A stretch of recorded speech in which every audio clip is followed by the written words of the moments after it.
Welcome to Design 30. My name is Jason Bilyeu, and in this podcast, I provide design strategies and tools to improve creativity, innovation, and overall design confidence.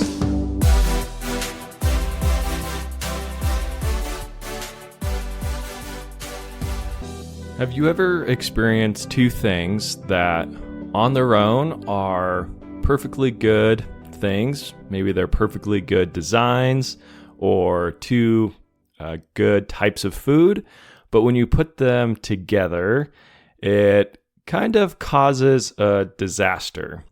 So what I'm going to talk about today is along those lines, and really what it comes down to, at least in the world of design, is this idea of form does or should follow function, but more accurately or more often in the real world, form actually follows failure. So that's going to be the main theme of this episode. And to start, I'm going to go through some traditional interpretations of this idea of form follows function. And then I'm going to go into this more likely or perhaps more common scenario of form following failure.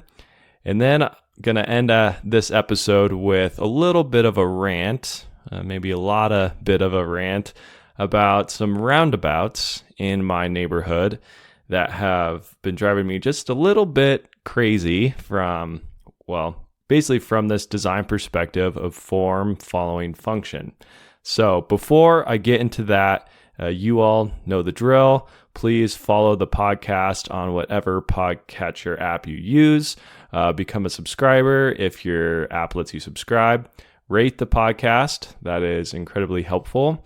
And then share it with people who you think would enjoy it, who could get or could find some use listening to it. Also, you can find Design 30 on Twitter, on Instagram. Now you can find it on Threads if you are into that. I talked about that a little bit last week. It's been an interesting dive into the world of Threads over the last week. So you can find Design 30 there. And then finally, you can become a free subscriber to the Design 30 Substack. All you need is an email. You don't need to be a part of Substack or anything like that. Just put your email into a text box, and that's literally all you have to do. So if you want to support the podcast, please consider becoming a subscriber to the Design 30 Substack. And if you really like the podcast, you can also become a paid subscriber, which is a great way to support what I'm doing here and a great way to support the podcast overall. Okay, let's dive into this episode about form following function or form more likely following failure. So to start, I want to talk about these traditional interpretations of what it means when people say form follows function, right? This is something that you're going to hear quite a bit. You'll see it if you're on, do I dare call it design Twitter or design Instagram? When you're reading a lot of these posts about design, you will see this term form follows function used quite a bit. So what does this actually mean? Well, there's two common ways of looking at this design principle of form follows function. The first one is descriptive. It's the descriptive interpretation. And so this is more a way of describing why something is beautiful. In this book, 101 design principles, or universal, it's 125 actually, universal principles of design. They describe it as the descriptive interpretation is that beauty results from the purity of function in the absence of ornamentation. So it describes why we find something beautiful. If we see something that it looks like the function of it follows directly from the form, or the form is shaped in such a way that it allows it to function, in this perfect, beautiful way, that's a way of just describing why we find something beautiful. So form follows function. If that seems to be played out or to be shown by something, often this refers to something in nature, we're going to say, oh, that's a beautiful design. The form seems to follow the function of it, perhaps almost perfectly. So that's the descriptive interpretation. It's why we describe things as beautiful. But the other interpretation is the prescriptive interpretation. And so this one is described as that aesthetic considerations in design should be secondary to functional considerations. So essentially here you're prescribing that the function of something should take precedence over the ornamentation or the aesthetics of it, right? So you need to focus on the function. The form should follow the function. So really what you're saying with a prescriptive interpretation is you're prescribing that the form should follow the function. So in one case, you're using this statement, form follows function, to describe why you find something to be beautiful, why you think this beauty results from the purity of the function. So it's more of a description. And then in the other case, the prescriptive case, you're prescribing almost as a design principle that form should follow function, and that your aesthetic considerations should really be secondary to how something functions.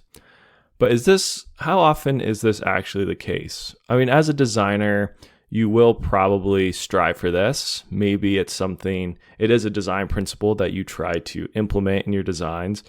But in reality, how often does this actually happen? If you look at different objects around your house or different designs that you interact with, it's actually the case more often than not that the form isn't necessarily following the function of it, but rather the form is following failure, or it's following again, this is looking at the evolution or the design of something over time. The form is actually a result of different functions not working. So it's more about form following poor function, or it's the form following failure. And I've been thinking a lot about this past week because this book I'm reading called, I mentioned it last week, The Evolution of Useful Things. He actually has a whole chapter dedicated to this idea of form follows failure. And he kind of goes into a lot of this form follows function idea. And really, at least in the case of how useful things, which he's talking about, have evolved over time, it's much more the case that they've evolved to improve failures, improve functions that don't work. Very rarely is the form following the exact function or exactly how some function should work. It's just following the failure. So if this doesn't work, you change it to try to improve it, try to make that more functional. And then once something else fails, you improve that to make it more functional. So really the form of the object is following the failures of what it doesn't perform well. And so early on in this chapter, he says, the form of made things is always subject to change in response to their real or perceived shortcomings, their failures to function properly. This principle governs all invention, innovation, and ingenuity. It is what drives all inventors, innovators, and engineers. And there follows a corollary. Since nothing is perfect, and indeed, since even our ideas of perfection are not static, everything is subject to change over time. There can be no such thing as a perfected artifact. The future perfect can only be a tense, not a thing. I really love this last line. There can be no such thing as, quote, perfected artifact, or as a perfected artifact. The future perfect can only be a tense, not a thing. And so as a designer, I love that line because, well, for one, it keeps me employed, gives me a job. That design work is never actually done. You can never get to this, this thing is perfect. It's done. It's the pinnacle of design, right? And the reason you can't say that is, one, very few things actually perform every function perfectly, or even one function perfectly. And two, what does it even mean to perform it perfectly? Our ideas, our interpretation of what perfect is changes over time. It's, in a lot of ways, it changes with culture. So there's always reasons to improve things. And he says this is the principle that governs all invention, innovation, ingenuity. It's really how we perceive shortcomings in design, how we believe something could be perfected. He describes this as the form of made things is always subject to change in response to their real or perceived shortcomings. So there he says there's real shortcomings. The function of something really isn't holding up. It really doesn't function well. Or it could simply be perceived as not functioning well. And either way, those are perceived or real failures of function. So someone has to come in, or someone has the opportunity to come in and improve the design of that thing. So how does this all relate back? Well, so again, this is all saying that his belief is that form doesn't necessarily follow the function of something, but rather form follows the failure of something to function. So, and this is a bit semantics, right? So you could say, well, if it's failing to function and you're then redesigning the form of it to improve that failure, you're still leaning on this form should follow function. You're improving it so that the form will follow the function. And I think that's also a fair way to look at this. But I really like the idea of the form of something, the design of something. It really, especially for different objects or designs, products that have existed for a while, the way it looks now is really a result of how it's failed over the years. And one of the prime examples that he's given, at least as far as I've gotten in that book, is the fork. Like I talked about last week, there's a lot of shortcomings to before, for a while they didn't even have forks. It was just how it was developed to help people, be able to eat and dine more efficiently. And then the form of the fork itself actually changed and evolved, and they had 2 tines, and then they tried going to 6 tines, and then they went to 4 tines, and 4 ended up being like the best or the most efficient way to have a decent sized fork that would fit in your mouth, but also didn't let all of your food fall through it. So there was all of these different points of failure, and that's what led to this design that we have today. And I think as someone who designs a lot of mechanical components, I can really attest to this. There's so many of my designs, I don't always get to prototype them, but even you can look at them in CAD and they're different ways that they fail, the ways that you can tell, ooh, this isn't going to function well at this. Or maybe you have a design review and your team tells you, hey, have you thought about this? That might not be able to perform this function. And so it's these different little failures that prod you and poke you and push you to design this product in new ways, or to maybe perfect a function of it, or to add function to it. So I really like this perspective of the form of something, the design of something follows from how it's failing. What are the failure modes of this product, of this design? And I think it helps just shift your perspective on failure as well. And this is something I've talked about a lot, is this idea of failing fast. And I think this actually plays into this idea of form follows failure really well. The faster you fail, the better, or the faster you can better improve the form of your product, right? So if the form really truly does follow the failure, you need to get those failures out as fast as you can. And this is another reason why you should prototype early and prototype often. You should create what I often call prototypes, which is these pre-prototypes. So just getting something that is semi-functional as soon as possible so that you can test out, you can vet out these failures as soon as physically possible. You don't have to wait for prototypes to get in, which can take weeks or months. You want to get these ideas out, these designs out fast so you can test them. And then you can actually really test this idea of form following failure. And the more failures you have, the more opportunities you have to then improve the form, which overall improves the design. So you could end up at a point where you have this design that the form looks to almost perfectly follow the function of it. And that might be the case, but if you look back at the history of how this product was designed, how it evolved over time, it's really the failures that drove its form, not so much the function, but the final state of it appears to adhere to this idea, perhaps this prescriptive interpretation that the form follows the function.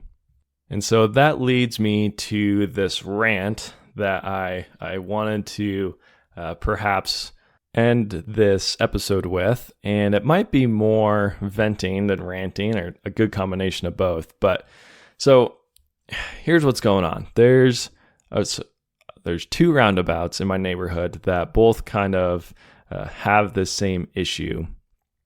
And so I love roundabouts, don't get me wrong. It took me a little while to warm up to them. It was hard to go from the stoplights or stop signs to these roundabouts, which are a little bit more, you have to yield to oncoming traffic. So there's a little bit more personal, I don't know, you have to be able to judge other cars and their speed. So it takes a little bit of time, at least it did for me, to really buy into roundabouts. But now, obviously I've been using them for years. Love them, big fan of roundabouts. But there's two roundabouts in my neighborhood that have the same problem. And so the whole idea, right, of a roundabout is efficiency. You can, as you're coming up to the roundabout, you can look and see, and if there's nobody coming, you barely have to even slow down. You just cruise right through it. So then you don't have to stop. Even if there's nobody there, you don't have to stop, look both ways, and then drive, which is inefficient from a time standpoint. And it's also inefficient from your vehicle standpoint, from a gas mileage standpoint. It takes a lot more energy to come to a complete stop and then fully accelerate again. So the whole idea is to be efficient. And as a side thing, there could also be some aesthetic to roundabouts. But the roundabouts in my neighborhood, they decided to put these big shrubs, which, I'm not hating on shrubs. They're beautiful. I like plants and trees, but they've placed these shrubs in this location that as you drive up to the roundabout, it perfectly blocks where you're supposed to look for the oncoming traffic. So where you're supposed to look for the traffic that you're going to yield to is almost completely obscured by these shrubs. And this just drives me a little bit insane, right? Because these roundabouts are supposed to be efficient. They're supposed to prevent you from having to really slow down almost to a stop.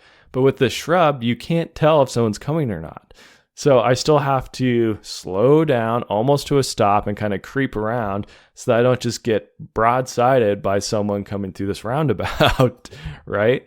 And so even though I like the look of it, I can't believe that someone decided it would be a good idea to put these large shrubs there. I mean, you could put flowers there. You could put some maybe very short, small shrubbery.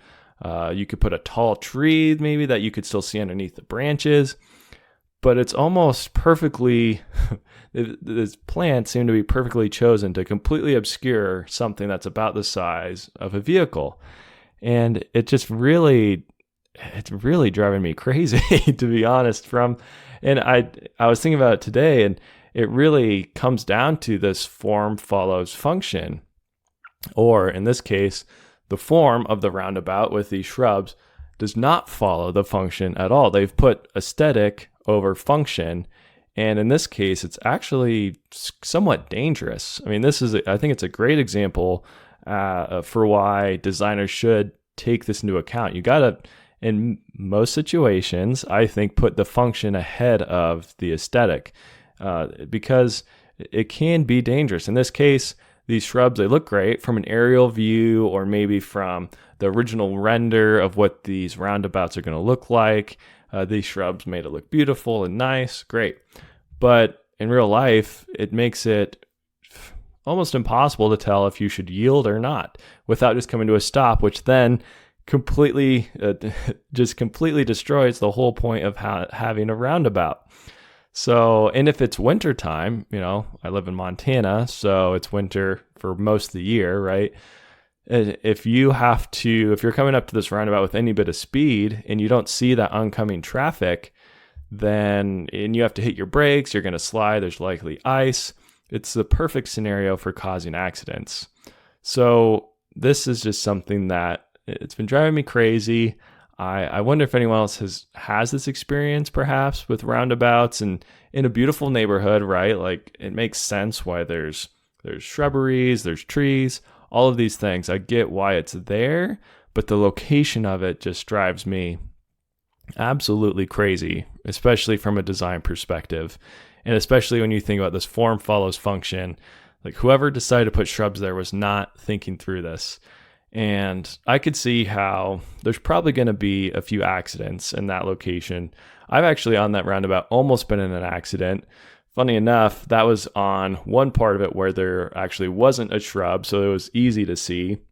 I think this person might have just been distracted, probably texting and driving, who knows. But I can almost guarantee there's going to be accidents caused by this. And so that's a good example of once that happens, and once both drivers say, oh, well, I didn't see the person because there's a shrubbery in the way, they're probably going to end up getting rid of this thing. And so that's an example of why form, in that case, will follow failure. The failure being the location of that shrub causing failures, or it causes people to have to stop at this roundabout, which is a failure of the design of a roundabout. So the form is likely going to change to improve that function, to remove the failure or its failure to function and have it function properly as a roundabout, right? Where you yield if there's oncoming traffic, or you don't even have to really slow down if there isn't. And so the efficiency is just completely destroyed by these shrubs. And yeah, every time, that's also where I walk a lot of the time. And every time I see it, it just drives me a little crazy. I'm probably going to I will post a photo of it just to kind of illustrate what I'm talking about. So if you don't already follow me on Twitter or on Threads, make sure you do that, because I'll post a photo and probably go on another mini rant/vent session about these roundabouts. But yeah, so that's essentially why I wanted to do this episode. Was those roundabouts really inspired this. So maybe, I guess I can't complain about that, right? These roundabouts being designed, in my opinion, poorly are giving me good content for this podcast. So let's recap real quick. So form follows function. There's basically two traditional interpretations of what this means. One is descriptive. So this form follows function describes why we find something to be beautiful. It describes that beauty often results from the purity of the function. So it's more a way of describing something. And then the other one is prescriptive interpretation. And this is where you're prescribing that form should follow function, and that your aesthetic considerations in design should be secondary to your functional considerations. So you should prioritize your function over aesthetics so that your form follows the function. But then, as I talked about from this book, what I learned from this book, The Evolution of Useful Things by Henry Petrosky, in reality, when you're looking at how products are designed over time or how they've evolved over time, the form actually follows the failures more so than the functions. These products have been designed to function a certain way, but we've learned over time that they actually fail at those functions. And so they're redesigned to address those failures. So you can think about it in such a way that instead of form following the function, the form actually follows its failure to function. And then finally, of course, I talked about roundabouts and how it just putting these shrubs right in the location where you're supposed to be looking for oncoming traffic to yield to, it just completely destroys the whole idea of a roundabout, and the efficiency is essentially just obliterated. All right. So, okay. Well, I'm getting all worked up again on that. So I'm going to leave it there for now. That's the episode. I hope this was insightful and enjoyable. Again, if you want more design content, you can find Design 30 all over the place. On YouTube, you can subscribe there. You can follow me on Instagram or Twitter or on Threads. And then finally, you can become a free or a paid subscriber to the Design 30 Substack. All right. Have a good week, everybody. And of course, remember, design more, despair less. Thanks for listening.